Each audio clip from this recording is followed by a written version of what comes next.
Shout out to G-Man Boxing.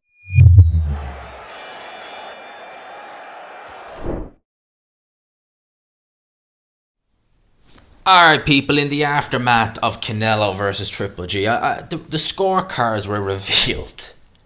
And I just found them scorecards to be very bizarre, very interesting. So I figured I'd pick apart the scorecard, but I'd also have a look at some of Canelo's past scorecards. Because if you figure it like this, right, Canelo has this stigma attached to him that he gets favourable treatment from the judges and the referee, right? That he's already 3 rounds up before the first bell's even gone. And I want to challenge that theory.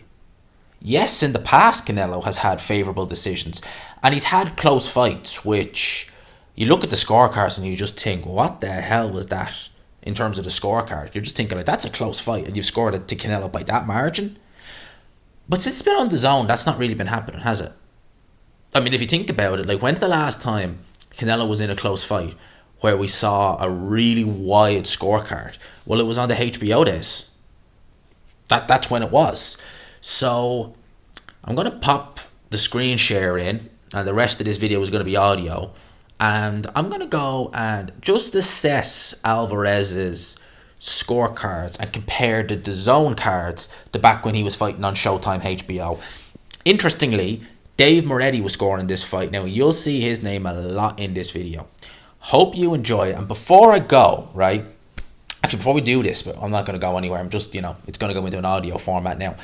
But a subscriber of mine reached out to me on Twitter and basically offered me 2 tickets to Joyce Parker. Now, I would love to go to it, but it's too short notice for me. I'd have to book time off, and I have a lot of stuff coming up, and I just can't do it. So, if there is anyone, right, who knows anybody or does want some, is in the Manchester area, is looking for 2 tickets to Joyce Parker to give away, not looking for anything in return, let me know. Reach out to me on Twitter. It's at BoxingGman. Send me a DM, and I'll see what I can do there. Because look, I don't want anything for it, and the person is very kind. He doesn't want anything for it. I'm just happy you guys are watching. So again, 2 tickets there. If anyone wants to know, at BoxingGman on Twitter, send me a DM. The DM's always opened, and let me know on that. Let's talk about Canelo and Triple G, the scorecards. Boom. All right, people. So these are the scorecards here. All right. So, look, the 3 fights, there's been a bit of controversy about the scoring. There has, especially the first fight. I mean, that 118-110 by Adelaide Bird was crazy. But I don't get these scorecards at all. I really don't, because these right here imply this was a close nip and tuck fight, and it wasn't. It was anything but. So these rounds here, 11 and 12. Yep, you can give them to Triple G. The 6th round, I'd give it to Canelo, but you could make the argument you could give it to Triple G. That's it. So roughly, we're saying Triple G won at best 3 rounds. How in God's name do we end up with a 115-113 scorecard? Bear in mind, right, these 2 judges here, neither of these gave the 6th round to Golovkin, but they did give the 1st round to Golovkin, which again was a Canelo round. Anyone can see that.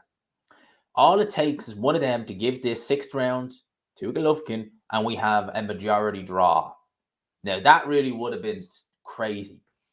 Now, the question I have is basically why? What's going on here? Because we hear, for the last few years, we've heard about Canelo Alvarez getting favourable decisions, getting favourable treatment from the judges, the officials, etc. And it has happened over the years. But an argument I'd make, and a counter argument I'd make, is that not necessarily since he's gone to Matchroom, but since he's been on DAZN in general, the decisions have been a lot closer. Some cases they've been closer than they actually are. Some of them should have been wider, like against Callum Smith. So I want to go, and I'm going to show you a couple of examples. Now, just before I go, you'll see this name here, Dave Moretti, a lot, and I find that a bit suspicious, to be honest with you. But before I go further, it just some people would argue that DAZN don't have the sway in America that they do in Europe For example, imagine this was Anthony Joshua. Hypothetically, right? Hypothetically, imagine this was Joshua versus Fury. And Joshua did put on a masterclass. Look, Canelo didn't batter Triple G from pillar to post, but he dominated this fight. So he should have got the scorecards as they should have been. If that was AJ doing the same thing against another big name, they'd have given those scorecards 118, 110, 119, 109, etc. So, before I go any further, let's go and have a look at some of the pre-DAZN scorecards, specifically 2013, which I think, now forgive BoxRec, it might be a bit slow. I don't use this PC too much, so it's a bit kind of, it's seen better days, let's put it like that. But here we go, right, 2013, right? Now, these 4 fights in particular, these were all on Showtime, by the way. I think that Lopez one was as well, but that we don't count that because it was just, yeah, he beat the crap out of Lopez. So 1, 2, ignore that one, 4. These were all on Showtime. We'll ignore the Angulo one because Canelo beat the crap out of him. But Austin Trout, let's have a look-see here, right? This was a very competitive fight. As you can see, Trout was down in the 7th round, but he came back very well in that round after he got dropped, actually. He got dropped very early in that round by a right hand. And in many people's eyes, he won the 7th round, but with the knockdown, it's just, yeah, it was a 2-point round. Now, look at these scorecards right here, right? You've got this right here, which is about accurate. You know, it was a very close nip and tuck competitive fight. It was about accurate. You had this one right here, which was a bit too wide. And then you had Stanley Christodoulou with this right here. I mean, people, this was not a 1-8. That's a 118. That's a 10-2 fight. 118, 109. Obviously, the extra point for the knockdown. It was not that type of fight. And Alvarez, after the fight ended, before the scorecards were announced, he had such a look of confidence, like he knew he'd get the nod, right? Now, here's Dave Moretti. First time you'll see him. 116, 112 to Floyd Mayweather. Even that is too generous. Even that is too generous. But then you have this monstrosity right here. 114, 114 with CJ Ross. Crazy. You have Moretti again here, but he wasn't really needed in the Angulo fight. Then we have this one here. Lara. Now, this was a strange one. So, Erislandy Lara versus Canelo. Now, Dave Moretti scored this fight 115, 113 to Canelo. I agree with that scorecard, to be perfectly frank. I think that's a fair scorecard. I had Canelo winning by the same margin. Jerry Rott, who was a judge, he's retired now, but I respected Jerry Rott. He was a good judge. He gave it to Lara. Don't see that. I thought Lara ran. But then you have Levi Martinez with this 117, 111. I mean, it was not that type of fight. No way. It was not that type of fight. Fast forward then to May 2015, you have Kirkland. Didn't need the judges in that fight. That was one of Canelo's best performances, but Kirkland was tailor-made. Then you have this right here, Miguel Cotto. I mean, look at these scorecards, people. Birthday Clement, 118, 110, not that type of fight. 117, 111, not that type of fight. And Moretti, again, in one of Canelo's bigger fights, 119, 109. He gave Cotto 1 round. 1 round. Cotto was competitive. He lost. But 1 round is all he gave Miguel Cotto in that fight. Now, that fight was competitive the whole way through. And to look at these scorecards, it looks like a dominant, easy victory for Canelo. Again, with the Amir Khan, there's no Moretti or anyone, but I agree with that Feldman scorecard. I think that was fair. I think people made way too much about how well Amir was doing early on. I think that scorecard was fair. Chavez, yeah, didn't need Moretti there. We had Moretti there, but he won that fight clearly. Then we get to the Triple G. This is with HBO. So, Bird, I mean, Jesus, that was a crazy scorecard. I remember, is it Adam Steepman, or is that how you say his name, on commentary when they announced that on the Box Nation card, and he just said, whoa. Dave Moretti scored that fight to Triple G. Don Trella had it a draw. Triple G should feel hard done by there. Rematch, Moretti and Weisfeld, same as the fight last night. Obviously, Feldman was scoring that. They both had Canelo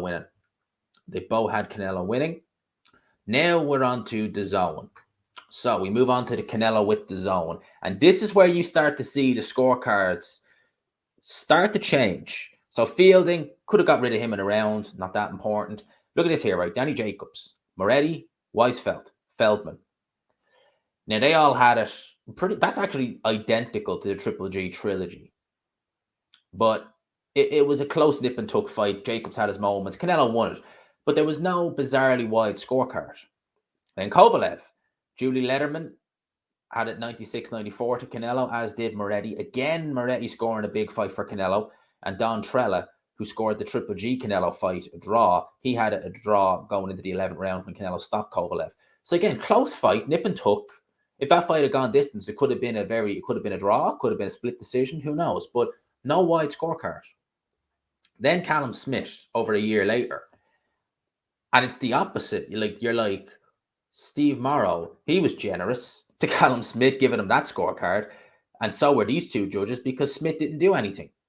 Didn't do absolutely anything. And again, giving Smith rounds where he really didn't win them.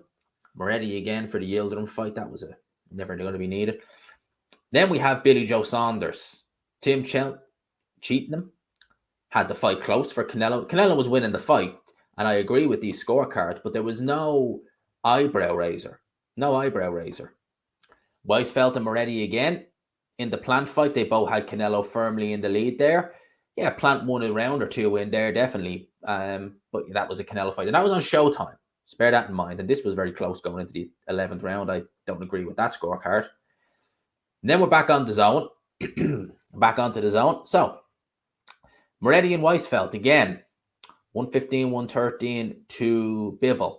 Now, it should have been wider than that, but the bright man got the decision. Had that been on HBO, could that have been a majority draw, split decision win for Canelo? Who knows? And of course, here we are, Moretti, Weisfeld, yet again, Triple G. And Russell Moore has refereed the last 3 Alvarez fights. How many fights has Russell Moore refereed for Canelo? Russell Moore refereed the Kovalev fight. Benji Estevez, Kenny Bayless, Pabon, Bayless. Okay, so he started refereeing a few of Canelo's fights, but Moretti has refereed judged a lot of Alvarez fights. Normally has him winning, as is Weisfeld. I'm asking the question. I'm just asking this question here. With the fact that DAZN aren't the heavy hitters that Showtime are or HBO are, and if they're backing a fighter, does that mean that Canelo? Because we're noticing, like, the HBO and Showtime days, he wasn't just getting the rub of the green. He was getting the green. He didn't need to worry if he was in a close fight because he almost knew there'd be a nice wide scorecard in there. What's happening now? What's up with these scorecards right here? Because these are strange ones. Now, Alvarez won this fight clearly, but it seemed like the judges were doing everything they could to give Triple G rounds. That's interesting, isn't it? Is it incompetence? It does perk your interest when you see these two, specifically Moretti, showing up a lot in Alvarez fights. I mean, how many times has he shown up? Let's just count. Like, Alvarez, how many times has he shown up? So he's 1, 2, 3, 4, 5, 6, 7, 8, 9, 10, 11, 12, 13. Has he come up any more? No. So since 2013, 13 of Canelo Alvarez's fights, he's had Moretti scoring. That's interesting, isn't it? Because judges do, as far as I believe, get a percentage of what's happening. So is it in Moretti's interest? I'm not making any accusations. Don't sue me for that. But I find it interesting that he's being brought in so regularly. I do find that a bit of an eyebrow raiser. But hey, I find these scorecards eyebrow raisers as well. Let me know your thoughts on this in the comment section below. I hope you enjoyed this video. Let me know your thoughts. Smash the like button if you could, people. Hit subscribe if you haven't already. For now, lads and lassies, I'll talk to you. Peace.